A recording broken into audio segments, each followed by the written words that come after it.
بسم اللہ الرحمن الرحیم۔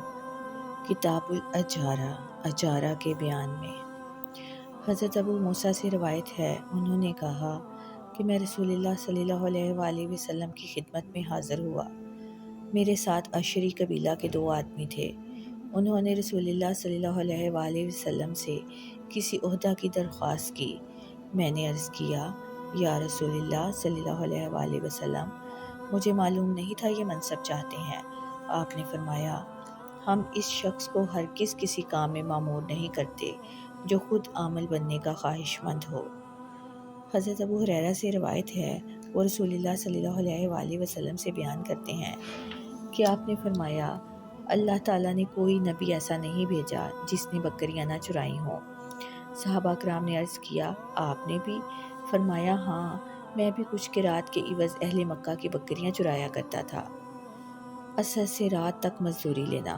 حضرت ابو موسیٰ سے روایت ہے، وہ رسول اللہ صلی اللہ علیہ وآلہ وسلم سے بیان کرتے ہیں کہ آپ نے فرمایا، مسلمان اور یہود و نصارہ کی مثال اس شخص جیسی ہے جس نے چند لوگوں کو مزدوری پر لگایا تاکہ وہ دن بھر ایک مقررہ اجرت پر اس کا کام کریں، مگر دوپہر تک کام کر کے کہنے لگے، ہمیں تیری مقرر کردہ مزدوری کی کوئی ضرورت نہیں ہے، اب تک جو ہم نے کام کیا رائگاں ہے۔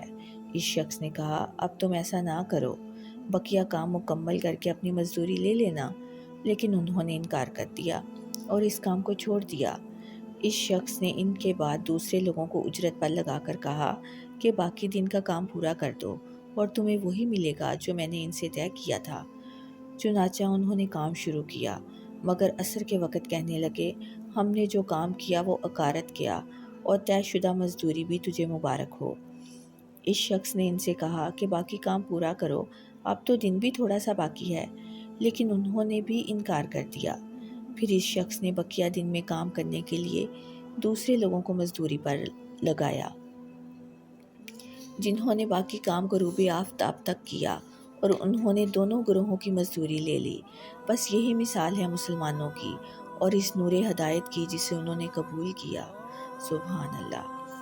حضرت عبداللہ بن عمر سے روایت ہے، انہوں نے کہا، میں نے رسول اللہ صلی اللہ علیہ وآلہ وسلم کو یہ فرماتے ہوئے سنا، تم سے پہلے زمانہ میں 3 آدمی ایک ساتھ روانہ ہوئے، رات کو پہاڑ کی ایک غار میں گھس گئے۔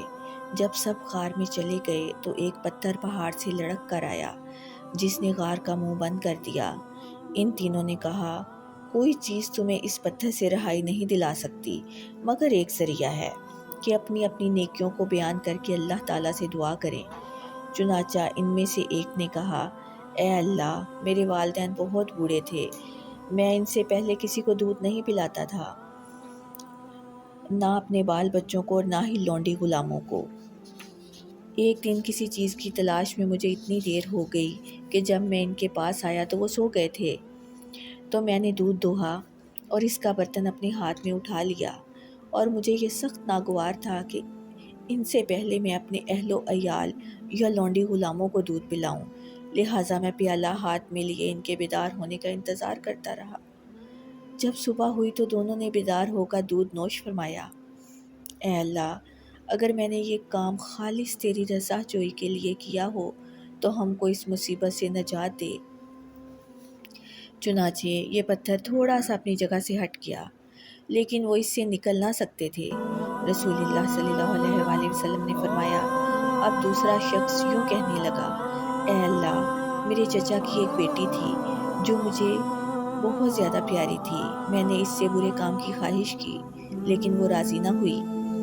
1 سال قحط پڑا تو میرے پاس آئی، میں نے اس کو 120 اشرفیاں اس شرط پر دیں کہ وہ مجھے وہ برا کام کرنے دے، وہ راضی ہو گئی، لیکن جب مجھے اس پر قدرت حاصل ہوئی تو کہنے لگی کہ میں تجھے ناحق انگوٹھی میں نگینہ ڈالنے کی اجازت نہیں دیتی۔ یہ سن کر میں نے بھی اس بات کو گناہ سمجھا اور اس سے الگ ہو گیا، حالانکہ وہ سب سے زیادہ پیاری تھی، اور میں نے جو سونا اسے دیا تھا وہ بھی چھوڑ دیا۔ اے اللہ، اگر میں نے یہ کام محض تیری رضا جوئی کے لیے کیا ہو تو جس مصیبت میں ہم مبتلا ہیں اس کو دور کر دے۔ اللہ اکبر۔ چنانچہ وہ پتھر تھوڑا سا اور سرک گیا، مگر وہ اس سے نکل نہیں سکتے تھے۔ آپ صلی اللہ علیہ وآلہ وسلم نے فرمایا۔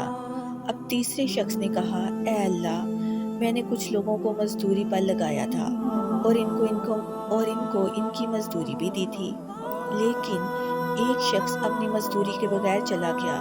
میں نے اس کی رقم کو کام میں لگایا جس سے بہت سا مال حاصل ہوا۔ ایک مدت کے بعد وہ مزدور آیا اور کہنے لگا، اے اللہ کے بندے، مجھے میری مزدوری دے دے۔ میں نے کہا، تو یہاں جتنے اونٹ، گائے، بکریاں دیکھ رہا ہے، یہ سب کے سب تیری مزدوری کے ہیں۔ اس نے کہا، اے اللہ کے بندے، مجھ سے مذاق نہ کر۔ میں نے کہا، ایسی کوئی بات نہیں، میں تیرے ساتھ مذاق نہیں کرتا ہوں۔ تب ہی اس نے تمام چیزیں لی اور ہانک کر لے گیا اور اس میں سے کچھ بھی نہ چھوڑا۔ اے اللہ، اگر میں نے یہ کام محض تیری خوشنودی کے لیے کیا تھا تو یہ مصیبت ہم سے ٹال دے جس میں ہم مبتلا ہیں۔ چنانچہ وہ پتھر بالکل ہٹ گیا اور وہ اس سے باہر نکل کر مزے سے چلنے لگے۔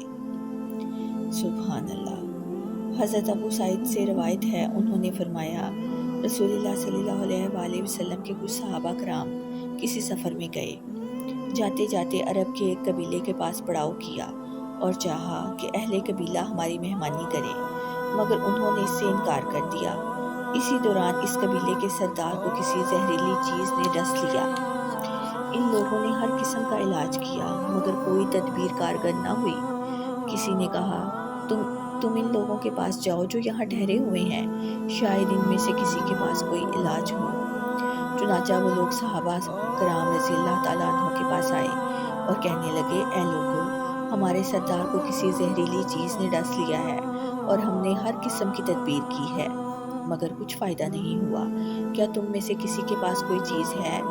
ان میں سے ایک نے کہا، اللہ کی قسم، میں جھاڑ پھونک کرتا ہوں، لیکن تم لوگوں سے ہم نے اپنی مہمانی کی خواہش کی تھی تو تم نے اسے مسترد کر دیا، تو میں بھی تمہارے لیے جھاڑ پھونک نہ کروں گا جب تک تم ہمارے لیے کچھ اجرت نہ مقرر کرو۔ آخر انہوں نے چند بکریوں کی اجرت پر ان کو راضی کر لیا۔ تب صحابہ کرام میں سے ایک شخص آیا اور سورہ فاتحہ پڑھ کر دم کرنے لگا۔ چنانچہ وہ شخص ایسا صحت یاب ہوا گویا اس کے بند کھول دیے گئے ہوں اور اٹھ کر چلنے پھرنے لگا۔